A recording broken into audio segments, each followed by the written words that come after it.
Judith Sidney. Welcome to Womenology. I am one of the co-founders of this incredible project. This is our fifth session of the program. We are so excited that you're here. So the philosophy, for those of you who don't know, of Womenology is really built on the power of women. As nothing stronger, more meaningful than your friends, my friends, who are women helping women. And it's the secret sauce, I think, frankly, in who we are as part of this incredible humanity.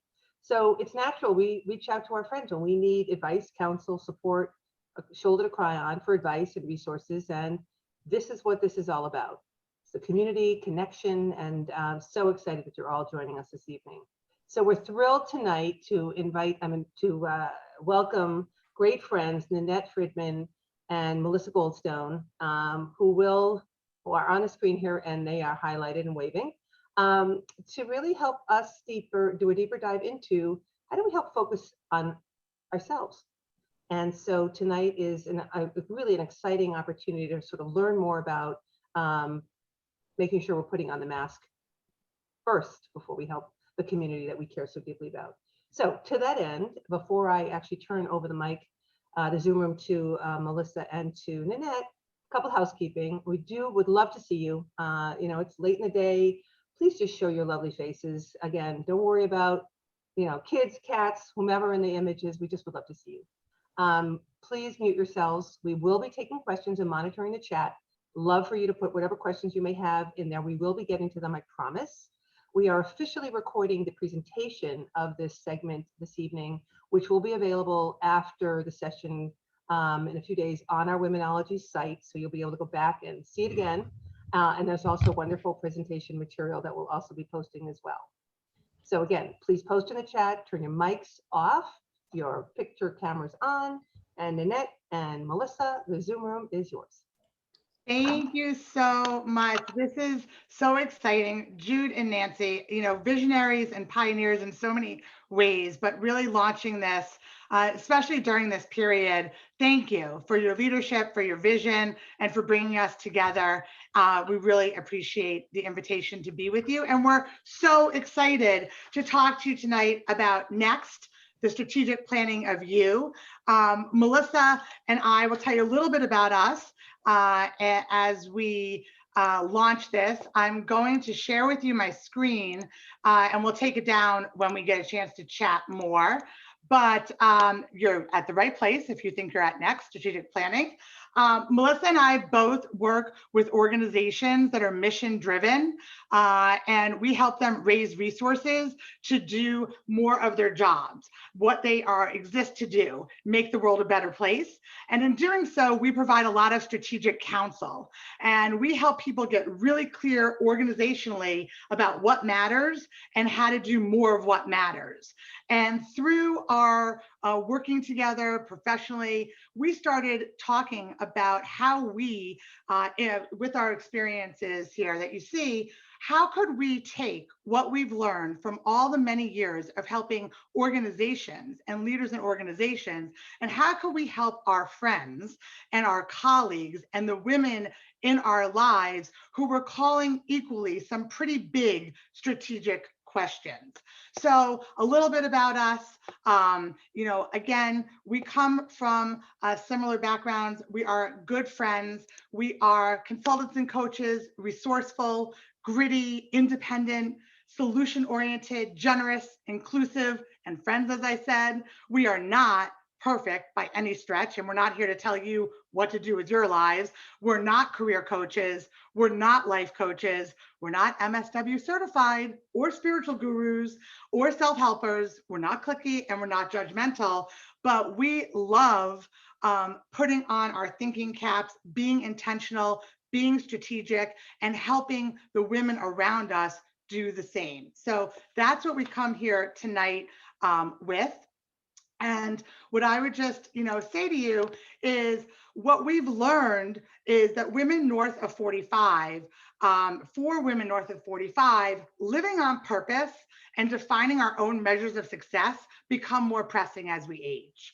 And we have learned through the many women we've worked with that people grow impatient and start to feel urgency.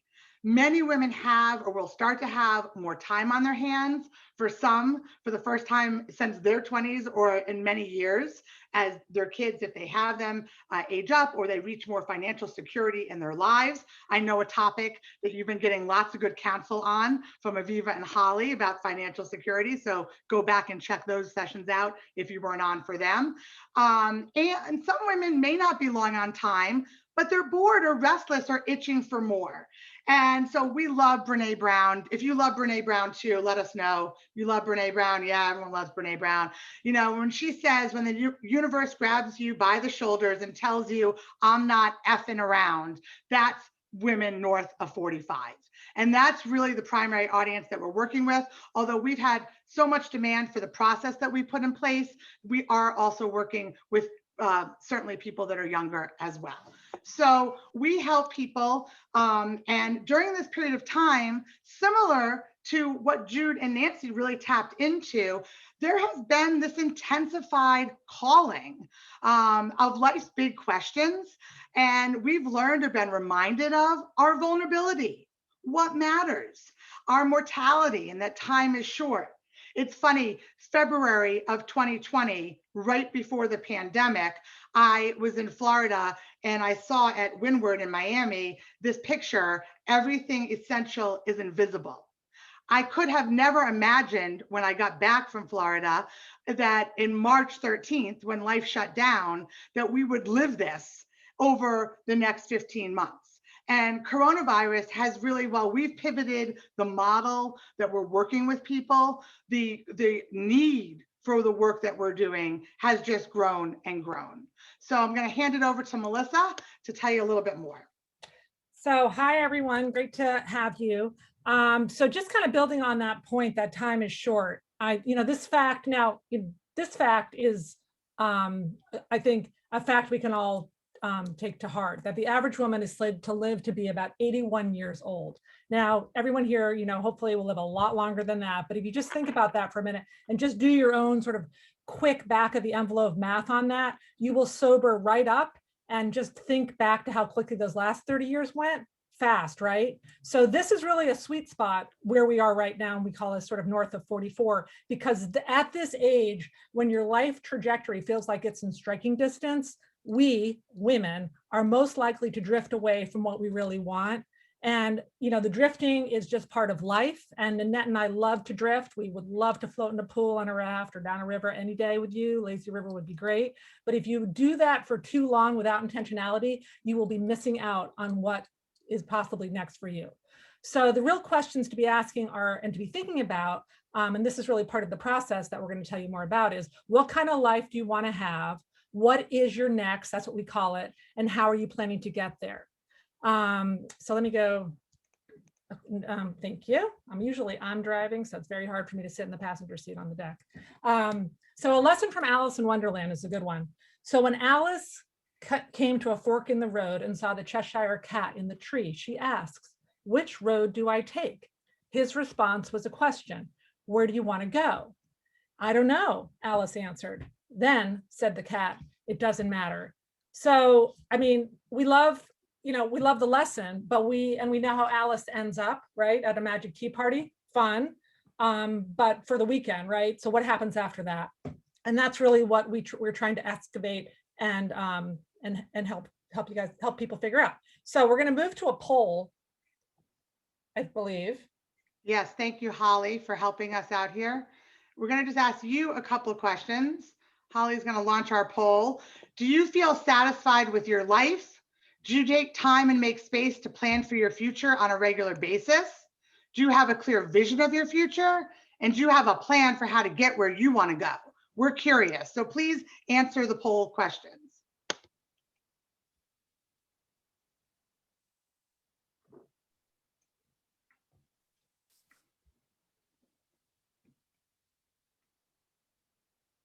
Getting there, about 20 more seconds. Great, thank you all. Great. Right. Well, good news is that a lot of you feel satisfied with your life. That's amazing. And A lot of you sort of feel satisfied. We'll take it. That's good. And some of you answered no.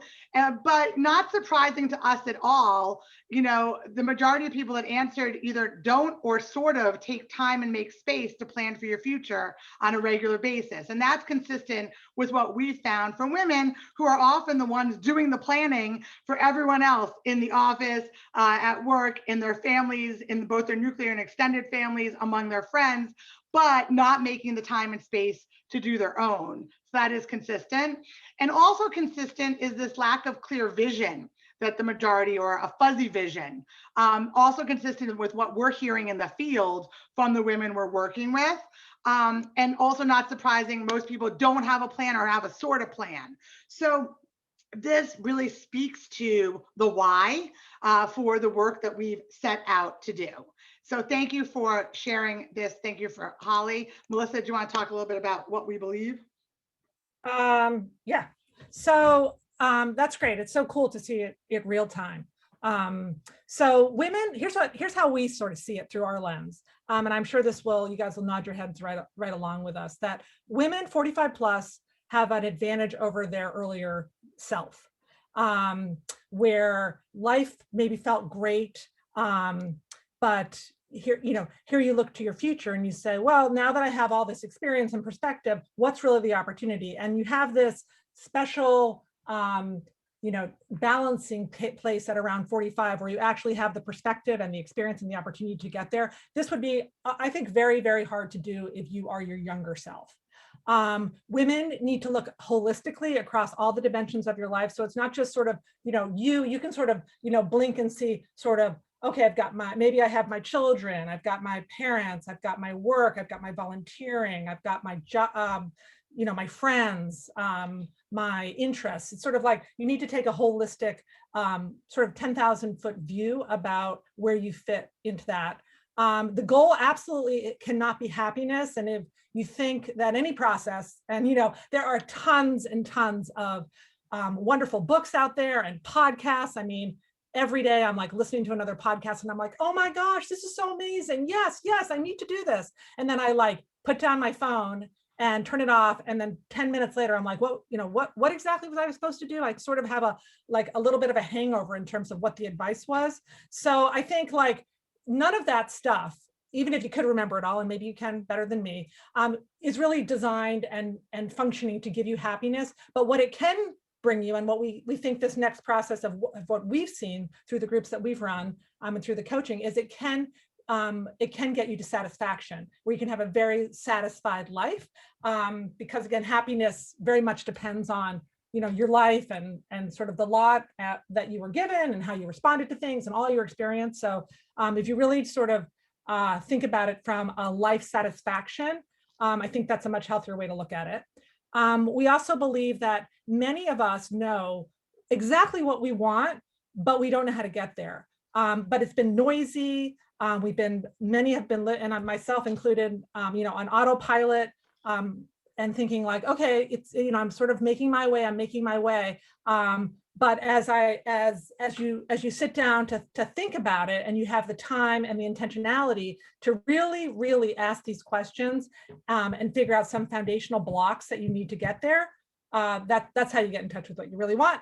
And that's really the time and space. And the last thing that we also believe is, it's really about a community. And, Womenology, really the mantra of this is sort of this sisterhood community. And we strongly believe, and we've seen it, in real time work with the groups of women that we work with. And many times we'll be in a group, and many of the women are solving each other's, problems or making suggestions. It's really wonderful. So being in community is also important. And that, David Bowie, I love music. I think aging is an extraordinary process whereby you become the person you always should have been. Awesome.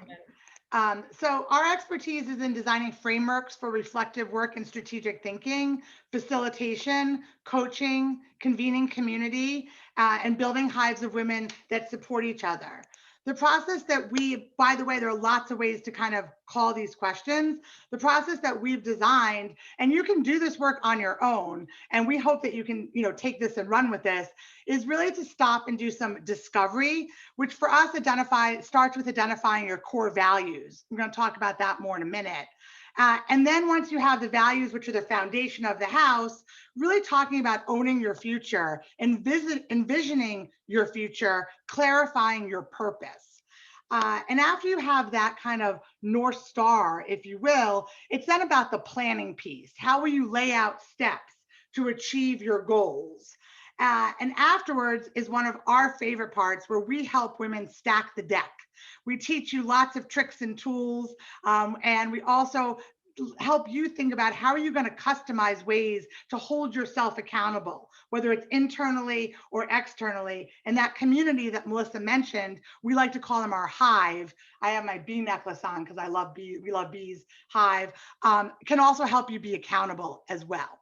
And then finally, it's about monitoring and growing and iterating along the way. So we think that these are the steps when you kind of give yourself a timeout to do the work. If you can do the work, great, and you can have that quiet reflection. I think that's amazing. We think the goal is to get to this true north. And I love this. Your true north is the internal compass that guides you successfully through life. It represents who you are as a human being at the deepest level. It's your orientation point, your fixed point in a spinning, can I get an amen on that, world that helps you stay on track. Your true north is based on what's most important to you, your most cherished values, your passions, your motivations, and sources of satisfaction. And again, the values are really where it starts for us. We believe that values drive your direction and they're a foundation of your plan. And what we know to be true, and we think about your own life, when you compromise your core values, you can become at odds with yourself and create lots of stress and distress. Knowing your values helps you make better decisions, quicker decisions, cleaner decisions. And, if you just stop and think for a minute about it, time and time again. I think that one of the, just to kind of show you, just to put you in some of the exercises that we like to do. So these are just a list of sample core values. They're not exhaustive. There are other things that you could add there as well. And one of the things that we would like to do with you right now, just to give you a taste of this work, is for you to think about 2 to 3 of your top values. What drives you? What do you stand for? What do you believe in? And then if you think about those 2 to 3 top values of yours, what are behaviors in your life that reflect those values? So for example, one of my top values would be education and learning. So I could look at many behaviors in my life that reflect that.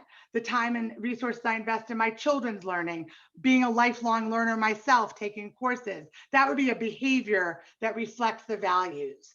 So what we'd love you to do, just to take a little taste of this, is I'm going to put it back on the values slide and just take a minute or two and see if you can jot down what are 2 or 3 of your core values. Yeah. Nanette, can I say one thing on this? Yeah, I think this can be tricky for people because there's so many here. And when you look at this list, you're like, well, I have all these, a lot of these are my values. So just imagine she was about to say, and this is Nanette and I'll constantly talk over each other, but I've been on mute for most of this, is to say, imagine you could take like 3 to 5 of these values with you to a desert island that you were like a nice spa desert island. Okay. But all you can take with your 3 to 5 and think about the main ones. And as Nanette said, like what behavior, what behavior you have with those, as well as to be aspirational, I think is also helpful. So I just wanted to add that because I think it's an overwhelming list. And some of these are kind of shadow values where it's like a micro value. So there you go. Just for fun, at Thursday night, 8 o'clock, pick a couple values off here. And if you feel comfortable with the value and even the behaviors, go ahead and throw some in the chat if you're willing to share. Just love to do this as a quick exercise to get people thinking about the kind of things we think about when we're talking about next and strategic planning of you.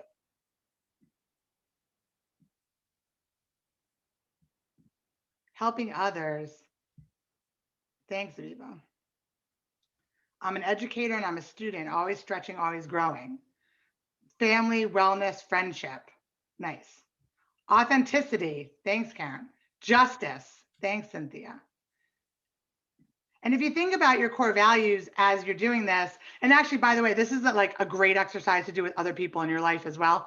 Justice, health, professionalism, family, spirituality, health. Thank you, Jennifer. Karen, success. Yes, I love that. I love that you own that. Sammy, knowledge, humor, for sure. I get my best memes from you. Learning, professionalism, family. Absolutely. Honesty. Great. Education and growth. Creativity, social responsibility, growth, supporting family. Freedom. I love that. Balance, financial security. Could pick more. Yeah, it's hard, right? It's hard to just narrow it down. But the idea here is that you're naming your values. Now, for some of you, you're like, I can't do this quickly. No problem. Friendship, authenticity, connection. Jude, you don't say connection. Friendship, Kristen. How do I miss that? It really is my most important. Yes, it's been very hard during this time. So after we have people think about their values, one of the things we ask them is to do a reality check. Are you living your life according to your preferred values? We find that it's not unusual that circumstances and social pressure sometimes dictate decisions instead of core values. So we think by getting clear and revisiting and reaffirming your clear values, it will help you on how to spend your time. And really to call the question, are you running your own race or trying to, keep up with the pack? One of the things, oh, Julie, I love creativity and collaboration. Beautiful. One of the things that we really were a little surprised about when we first started asking these questions is that women were having aha moments of like, oh, I now see when I think about my values, why certain friendships fell apart. Or I now see why certain professional opportunities didn't work out. Or I now see why I need to talk with my partner more because I feel like our values aren't in sync on certain things. So one of the things by not just looking at your values, but calling the questions about are you living according to those and how could you, really make them more front and center if you feel like you're not, and where is the stress? And do you feel stressed because you're not having behaviors that follow from these values? So this is just an example of the types of things that we think are useful for women to think about when they're taking this time to do this planning for themselves. Melissa, you want to talk a little bit about some of our other rules? Sure. I love this part because it's packed, this section is kind of packed with tangible ways to keep yourself on track. So as part of the sort of the full next process, we always think of these rules as sort of the pre-workout fuel. So think of it like a good stretch before a run or a good breakfast. It's like all these tips, and we're going to share 2 of them with you, really help you figure out how to get to your next. So listen up if you've been not. So here's first we have a poll. This is our last poll, I think. So the poll is question 1, have you said yes to something and then instantly or later regretted it? And second question, do you suffer from the disease to please?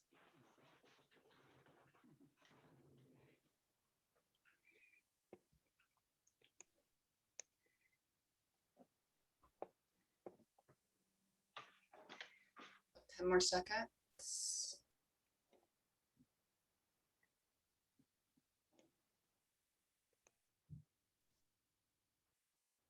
Five more people.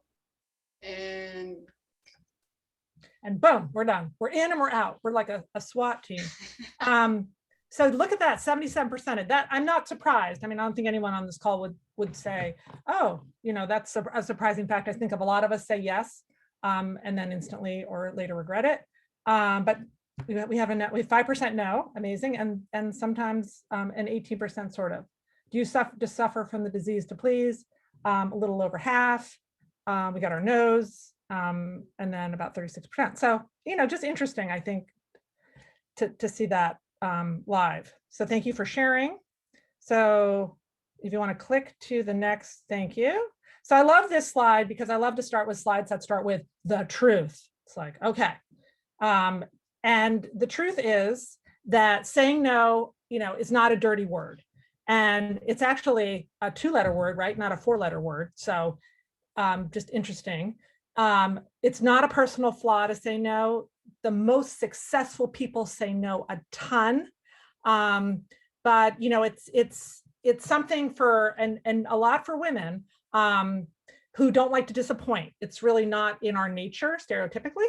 But saying yes and giving up time to something when your heart is not in it is no good for you or for the person you necessarily said yes to.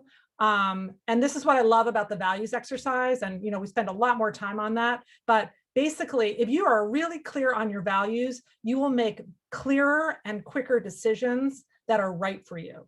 It's like, if you think about people that are good at making decisions, and then you peel back a layer of them, if you know them well, they probably have their values front and center.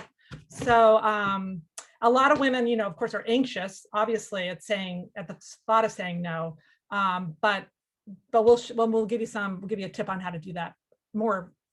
So the next thing really to talk about is it's 2 things. It's hell yeah or no, and it's not maybe. Because just saying yes to make someone comfortable is going to make you very uncomfortable. So one thing that I like to talk about, now this is a little hokey, but if you're in the middle of so let's say you have a decision to make. And I call this my truth cord. So listen up to this one. So this is how I figure it out. I have to make a decision. So just to sort of grab my truth cord, I say to myself, is there something that I know is an absolute truth to me? And that for me would be, I love my kids. Okay. So I shut my eyes and I stand still. And for me, because I'm such a physical person, I feel something. I'm not going to tell you what I feel because I told my sister what I feel, and then she said she felt the same thing. But it could be a feeling, it could be a sense, it's something. And then I shut my eyes and I tell myself something that I know is a lie. So something that's just an absolute lie, like I'm an actuary. I'm not an actuary, so I can feel something opposite happen to me. So I sort of play around with that in little ways. Like I don't, I'm not like, should I buy this house? Should I not buy this house? I mean, I have dabbled in that, but it's more like I'm on my way home from something. Should I stop at the grocery store or not stop at the grocery store? And I sort of have been honing that, and it's basically your intuition. And if you give yourself a moment and turn down the noise and you can just listen to your intuition, you will hear yes and no rapidly through the decisions you need to make. So let's go to the next one. Are we on the next slide? Thank you. I'm lagging behind because I have my notes. So getting good at no really requires a framework. And people love to say saying no is a full sentence. It is. Now, it's actually not for me. I am one who's like, no, but. And if you're like me, this really helped me over on the right. These were an article, How to Say No Assertively to a Request for Your Time by Deborah Grayson Regal, gives you 20 ways to say no. So here is just a couple of them, but, and we can share the list when we send you the recording and the PowerPoint or the link. But basically, think about it this way. If you can have a couple of ways to say no and just keep them in your back pocket, then when you get asked to do something and you sort of memorize them and they can work in situations, you can be unflappable. I like the metaphor of like, if you hear about a kid being bullied, this is like 1970s, in the playground at recess, and then they come home and they say, oh my, I'm being bullied. And, well, what do you tell him or her? And some of the best advice is they need throwaway lines. They need a comeback line. You're not going to get physical, but you gotta give them something to say. So if you can help them memorize what to say, they can go out and be empowered and championed to take care of things. So I think like, if you're not good at no, if you don't see it as a full sentence, you can memorize some of these lines and reframe how you think about it and, pull them out when you need them. So getting good at no will save your life, will save your time, will make you happier and more satisfied. And it's so like, that's a huge, I think, golden rule for us. I love that. Yes, and thank you for putting, it's in the chat for those of you that want to see the complete list. Pick your favorite and make it your own, tweak it and put that, like Melissa said, right in your back pocket. Another building on saying no that we really like is the idea of a bright line policy. We believe that, as you can see, we want to help you make really good decisions that help get you where you want to ultimately be, right? That's the whole gist here. So we believe that not only should you say no more, but you might want to think about developing bright line policies. These are policies that you want to enforce to keep yourself true and on track, both to your values and to where ultimately you're going, and to things that, like, we get asked all day long by email, by phone, by text, in person, we get asked all the time things. So the more ways that we can kind of, again, quiet the noise, either it's by learning how to say no or adopting some bright line policies to make decisions, it reduces the stress and it allows us to keep our energy, focus, and time to pursue our plans. So I'll give you a couple examples of bright line policies, and then we want to hear from you if you've developed any or have any of your own. So remember before COVID when we used to travel? Well, I used to travel a lot for work, but I had a bright line policy that I was always home on Fridays. So that meant if it was a conference that I had to be at late Thursday night or early Friday on, the West Coast, that I wasn't going. But it was easy because I don't do that. It was a bright line policy. I'm home on Fridays.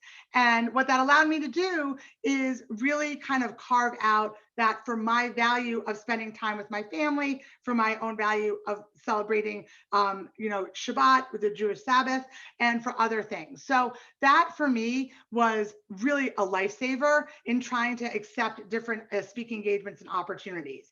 On the converse, something that's a positive, not a negative, so I don't travel on Friday, but something positive that I do is because family is one of my values. I make it a priority for at least one or two of the vacations, that scheduled vacations, that my kids see my parents.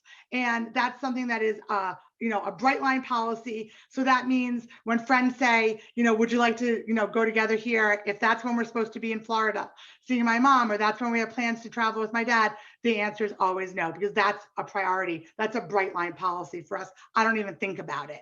So I'm just curious for people on this call, do you have bright line policies? Are there things that are automatic for you? And if you don't have one, can you think of one on the spot?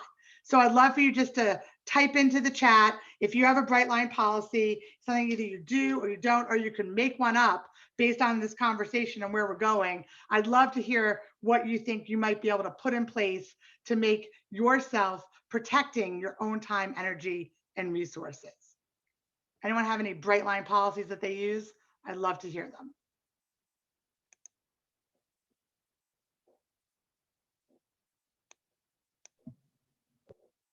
What's one that you might think of? Okay. Ruth, I've always attended kids' music lessons. I read every Saturday for 3 hours. Great. Get exercise or do something physical outside at least 2 times a week. Amazing. Love that you have those as bright line policies. It's easier when it's a rule, right? So these are just, simple examples. I protect Shabbat dinner as a time for me and my husband and my family.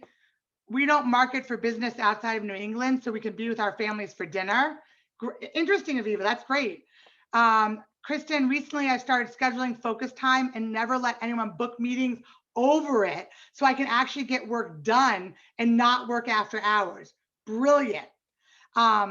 I didn't used to, but now that I'm north of 45, I make it priority to have date night with my son and my daughter. They're teenagers, so it's pretty special.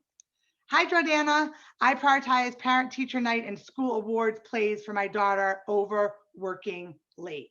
Amazing. Ted, I walk at least 10,000 steps a day. Good for you. Excellent.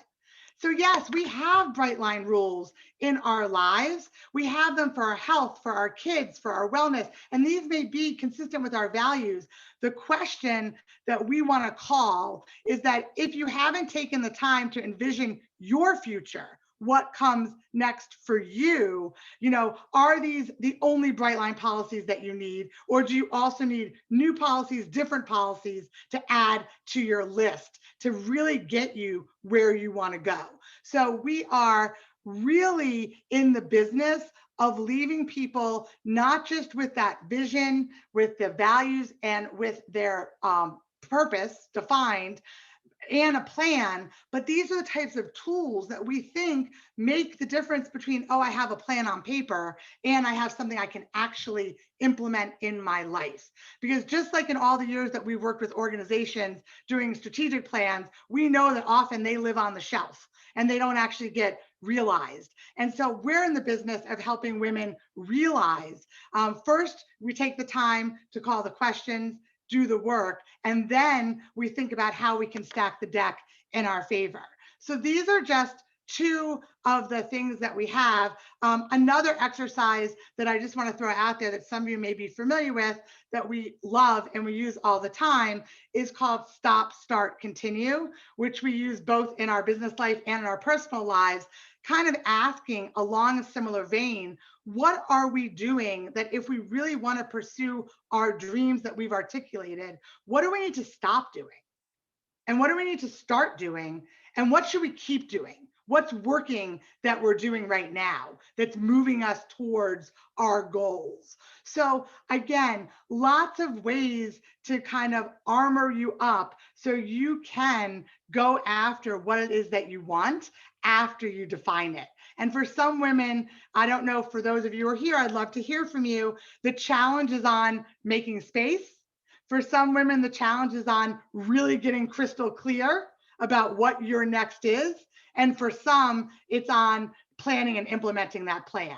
So I'd love just to hear from any of you. Where do you see the challenge if you do?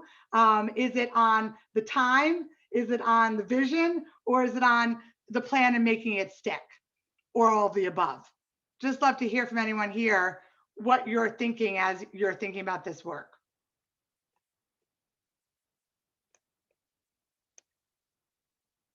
Adding more white space on my calendar to just have pause and have time to be creative.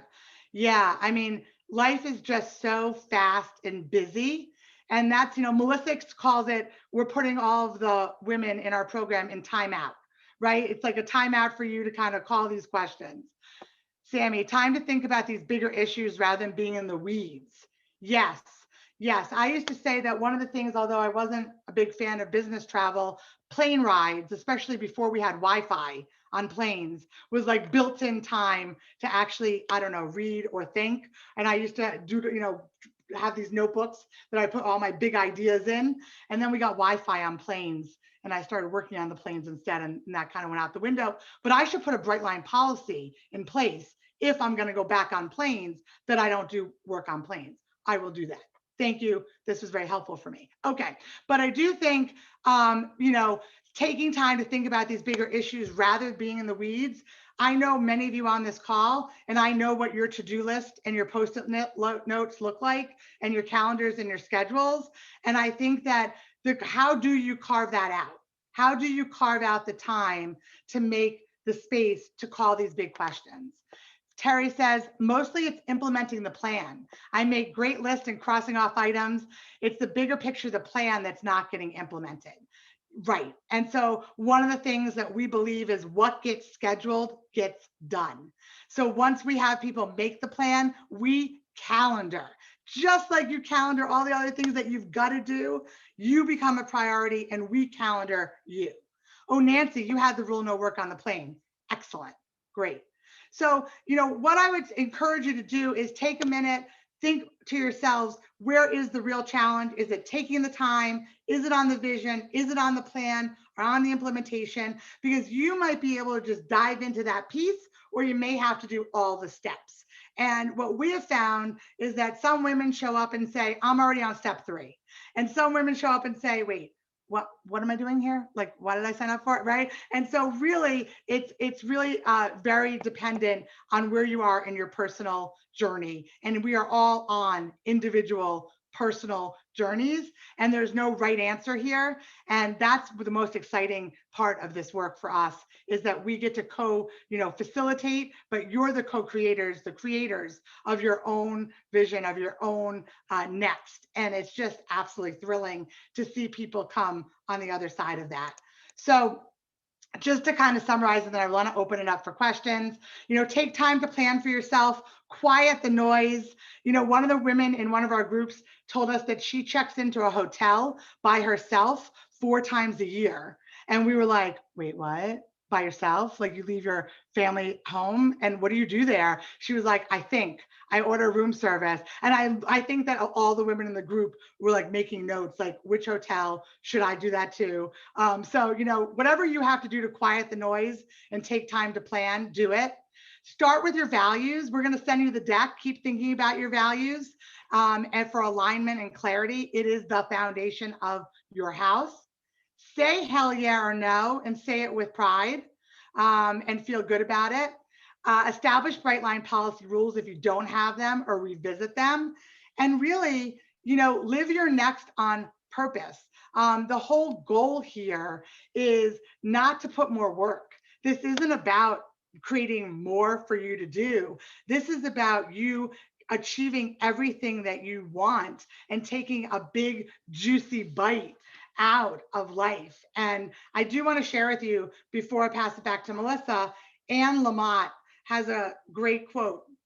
She says, what if you wake up someday and you're 65 or 75 and you never got your memoir or novel written, or you didn't go swimming in warm pools and oceans all those years because your thighs were jiggly and you had a nice, big, comfortable tummy? Or you were so strung out on perfectionism and people pleasing that you forgot to have a big, juicy, creative life of imagination and radical silliness and staring off into space like you were a kid. It's going to break your heart. Don't let this happen. This is what Melissa and I want to leave you all with. Don't let this happen. And we are here as a resource for you. So Melissa, I'm going to pass it back to you.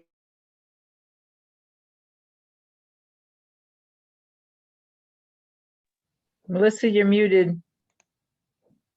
Thank you. Sorry, I've been on and on talking. So we're going to wrap up and we have a Q&A. So as Nanette said, this is just recapping. You sort of get in touch with us if you're interested in learning more about Next and joining the Hive. And this will be in the deck. We're starting a summer session in June. And then Nanette, can you just go to the next slide? Oh, so to say one thing on that one, we like some, this is something that's interesting. That's been come up a lot, like screw your book club. I mean, people are saying, I've been gathering with these women and we're having wine, or pre-COVID, and now we're doing it on Zoom and we're reading books, but I'm never reading the book. And so can we come in, can I form a group and can you kind of become the book club session for 5 weeks? And we're like, yeah. So I thought that was sort of a fun way to think about Next. Okay, next slide. So Mary Oliver, love Mary Oliver. Tell me, what else should I have done? Doesn't everything die at last too soon? Tell me, what is it you plan to do with your one wild and precious life? So that's a heady question.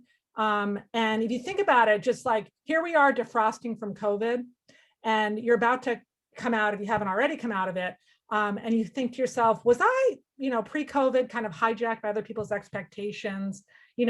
Like I want to take a hard look at myself and how can I rebrand myself as I enter sort of the world again? What kind of person am I going to be?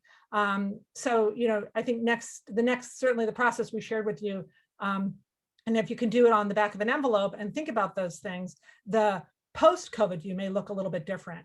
And allowing yourself to do this kind of work is not just a gift to you, but it's really a gift to everyone in your life, because people are constantly reaching out. There are people in your lives, and maybe you're one of them, who reach out for help. And if you're that person that they're coming to, it can get exhausting and fatigued. You can become fatigued by that. So if you're one of those people that is sort of with antennas out there, getting recommendations and help from people, it's a great opportunity to sort of say, I'm going to own this. I'm going to kind of figure things out for myself and kind of be the more confident and be more directive in what I'm doing. And so that's really what we've heard back from folks that have done Next. And then I want to read this quote to you. It's not in the deck, but it's something that I think is really true. And then we'll just open it up to Q&A. So here's the last thing for me until we answer questions. So nothing but uncertainty is certain. Circumstances come together only to fall apart moments or months later. And then in a flash, we must rise up and regain our footing. In the rearview mirror, I see so clearly what escaped me then. It's not that the ground underneath me was suddenly shifting. It's that the ground underneath us all is never still. That's part of the work of my journey, getting comfortable with life's groundlessness. And that's from Alicia Keys, which is a great book on More Me. So that girl is on fire. Okay. That girl's on fire. All right. Well, Q&A. we'd love to just open it up and take any of your questions or your thoughts about this work, about you emerging post-COVID, anything that's on your mind. There are a couple people on here who have been through the process with us. So, they can also chime in as well. But again, we just want more women to be as clear as possible. And we love womenology. And we're just really grateful for all of you being here tonight and for you creating this venue for us. So thanks again. And we'd love to just hear from you. So anything that's on anyone's mind.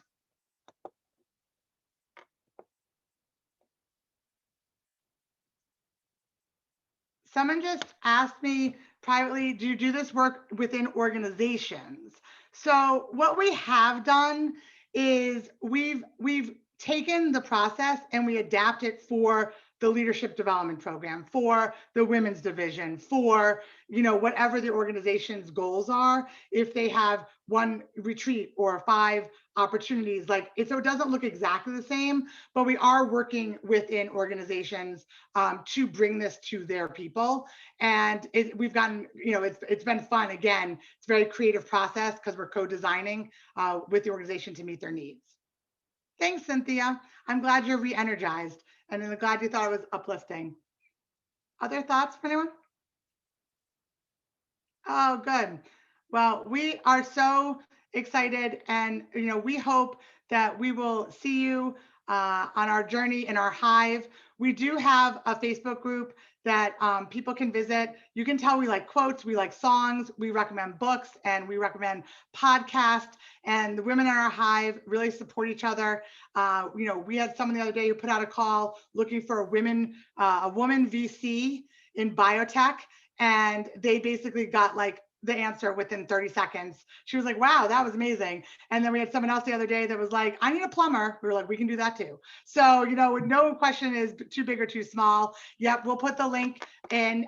Basically, it's Next with Nanette Fridman and Melissa Radin Goldstone. And you can find us on Facebook, or you can also visit our website, Next on Purpose. And really, more than anything, if you want to just talk individually after this, we're here for you. We feel very vested in this community. And I think that this is, an amazing gathering here. And hopefully this is just the beginning of the conversation. We're excited to see where all of you go next. And if we can help, please reach out. So thank you so much. So Nanette and Melissa, is there a presupposition in the next that the past or the present isn't enough? Oh, good question. Not at all. It can be reaffirming. You can just reaffirm you can just check in and be like, yep, all good, on the path. This is what I'm doing. But I do think just to go back to where we kind of got this idea in our work lives, for example, every 3 to 5 years, we're bringing out that strategic plan. Our finances, even if we had a financial strategy, we're still looking at results. And is that still at this age and stage, the same philosophy for our investing? So we don't think it's about necessarily anything about your past. We just think that we have to constantly be iterating based on age, stage, and that things change, situations and values and whatnot. And I would just add to that, I think the intentionality around it, and you may have, everyone's different. So if you are a very intentional person, maybe your past, your present, and your future, you sort of you're organically sort of thinking this way without ever putting pen to paper. You've ingested this kind of mindset, and that's possible. So I think it's really just to say, if you're 45 or 50, and the average, you got, just to be really crass about it, 30 more years, what are you doing? You're going to have more than that, but where do you want to be spending your time? And I think that the drifting can really take people far, but then they wake up what? Wait a minute. I didn't mean to do that. It was good, but I wasn't really what I thought I was going to do. So, but not everyone will need that, pen to paper. Thank you. Mhm.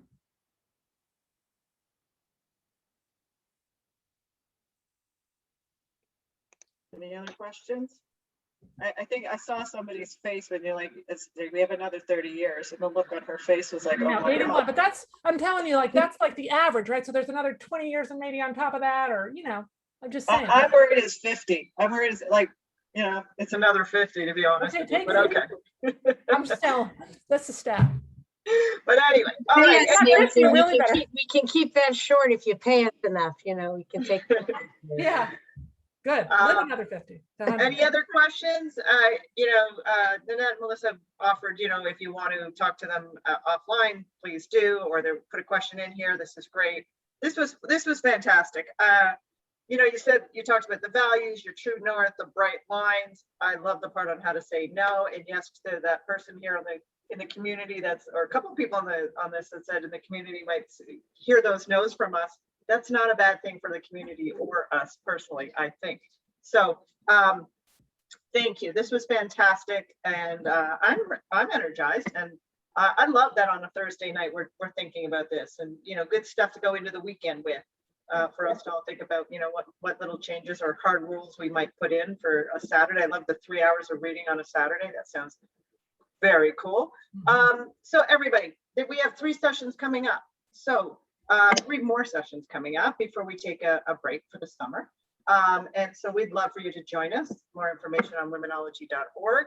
Please mark your calendars. We hope you enjoyed the program tonight. You'll be getting a survey and some information. And, Nanette and Melissa, thank you so much. This was fantastic. Really enjoyed this, and I hope everybody else did. So if you have any questions for them, stick around. Otherwise, everybody have a lovely night. And we have another slide. Sorry. Oh, and we have product now. So if you're interested, let us know. There's a candle in a mug, and Aviva is wearing a shirt that we are trying to see if there's interest in if people want to have clothing as well. But we're a little right now. She's just modeling. So thank you, Aviva, for sharing your new shirt that we just got. So if you're interested, let us know, and have a great weekend. Take care. Thank you. Thanks for coming, everyone.